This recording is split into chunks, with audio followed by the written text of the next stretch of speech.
Hi friends, ఈరోజు నేను chicken గీ roast చేసిన కోసం ముందుగా స్టవ్ ఆన్ చేసి పాన్ పెట్టుకుని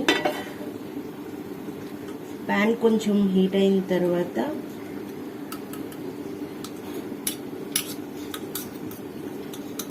నెయ్యి వేసుకోవాలి.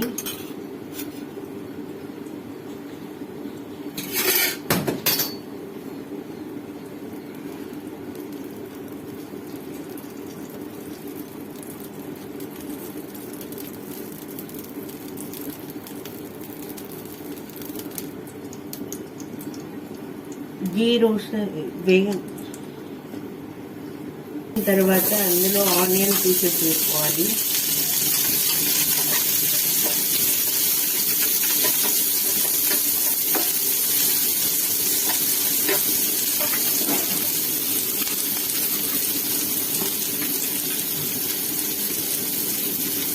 కొంచెం సాల్ట్ వేసుకోవాలి, మగ్గుతాయి ఉల్లిపాయలు.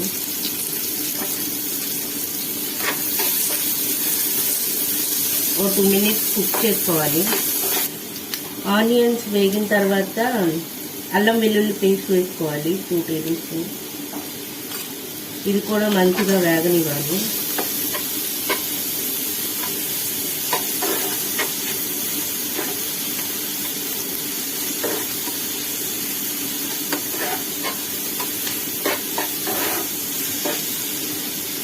ఇది వేగేలోగా చికెన్ని ఒక 1/2 hour ఇలా సాల్ట్లో నానబెట్టుకుని ఉంచుకోవాలి. అప్పుడు జ్యూసీగా ఉంటుంది, మొత్తం మసాలాలు దీనికి పడతాయి అన్నమాట.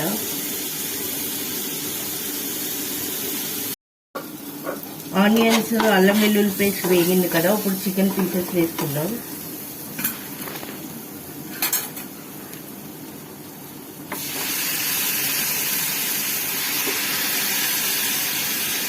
నేను బోన్స్ ఉన్నాయి కూడా తీసుకున్నా, మీకు కావాల్సి బోన్లెస్ తీసుకోండి, ఇంకా బాగుంటుంది.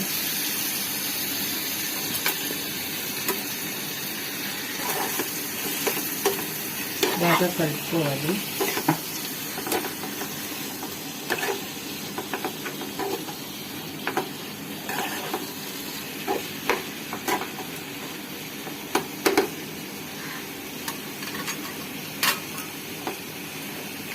ఇప్పుడు ఇందులో కొంచెం అంటే కొంచెం వేసుకోవాలి, ఎందుకంటే ఇందాక ఆనియన్స్లో వేసాం, అదేవిధంగా చికెన్లో ఊడబెట్టాం కదా, అందుకని కొంచెం వేసుకోవాలి.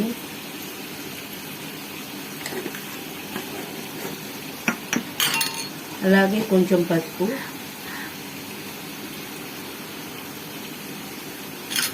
ఆనియన్స్ వేసా పచ్చిమిరపకాయలు ఏం లేదనుకోకండి, లాస్ట్లో వేస్తాను, దానివల్ల టేస్ట్ చాలా బాగుంటుంది. మీకు కావలిస్తే ముందలే వేసుకోవచ్చు, నేనైతే వెనకనే వేస్తాను. పసుపు వేసిన తర్వాత బాగా మిక్స్ చేసుకుని మూత పెట్టేసుకుని కుక్ చేసుకోవాలి, అందులో వాటర్ అంతా ఇంకిపోయేదాకా. నెక్స్ట్ ఇందులో కొంచెం అంటే కొంచెం మిరియాలు వేసి దంచుకోవాలి.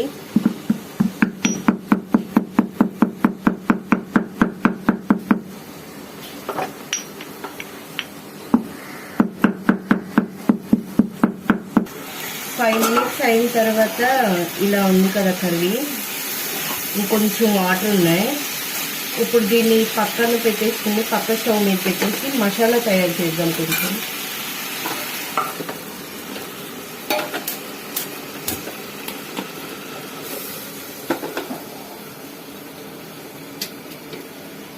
ఇంకొకటి గిన్నె పెట్టుకుని కొంచెం జీలకర్ర, 1 tablespoon గసగసాలు, 5 లవంగాలు, కొంచెం చెక్క, అలాగే 1 tablespoon ధనియాలు వేసి వేయించుకోవాలి.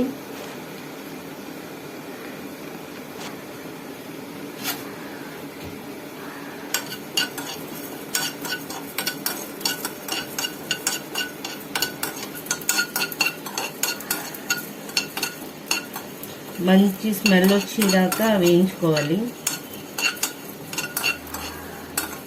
చూసారు కదా, వేగిపోయినాయి.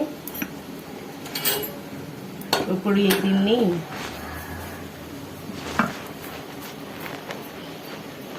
రోట్లో వేసి దంచుకోవాలి.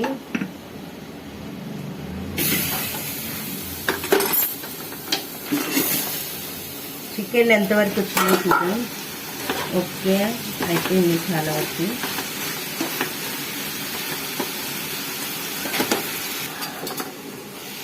ఇప్పుడు తీసి చాలా వరకు కుక్ అయిపోయింది.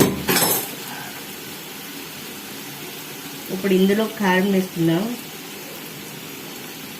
ఒక 2 టేబుల్ స్పూన్స్ వేసుకోవచ్చు, ఎందుకంటే స్పైసీగా ఉంటుంది. కొంచెం స్పైసీగా ఉంటేనే బాగుంటుంది.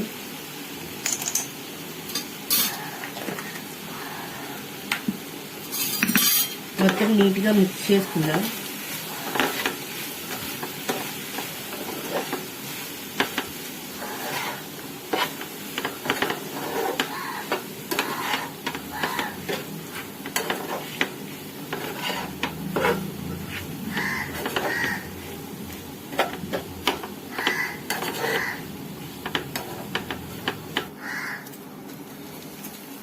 కారం వేసి 5 మినిట్స్ ఉడికిన తర్వాత ఇప్పుడు కొంచెం నెయ్యి వేసుకోవాలి. టేస్ట్ చాలా బాగుంటుంది అప్పుడు, ఎందుకంటే మనం చేసేది గీ రోస్ట్ కదా.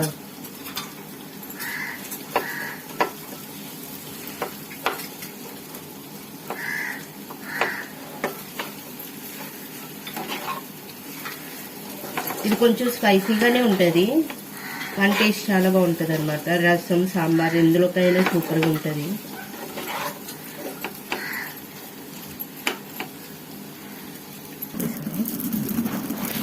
ఇప్పుడు అది కుక్ అయ్యేలోగా ఈ మసాలా మొత్తం రెడీ చేసేసుకుందాం.